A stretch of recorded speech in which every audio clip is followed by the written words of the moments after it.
खबर शामिल करते हैं मलिर से। हमारे नुमाइंदे अब्दुल समद खास के लिए की तालीमी माहिर मनसब और सीनियर टीचर एम जमान जोखियों की रिटायरमेंट के मौके पर इनका अवामी प्रेस क्लब मेयर की जानिब से इस्तकबाल किया गया, जिसमें सियासी समाजी रहनुमा उस्ताद इकराम सहाफ़ियों ने इलाके मकीनों ने बड़ी तादाद में शिरकत की। तकरीब की सदारत साबिक के वफाकी वजीर अब्दुल हकीम बलोच ने की। इस मौके पर तकरीब के मेहमान खास एम जमान जोखियों का कहना था कि मैं ने 40 साल का अरसा बच्चों को तालीम देते गुजारा है, जिसकी हकीकी कदर अवामी प्रेस क्लब मलिर के सहाफ़ियों ने की है।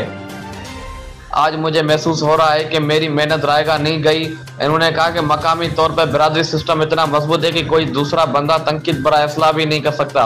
ऐसे माहौल में कलम के जरिए मसाइल उजागर करना इंतहा दर्जे की बात है।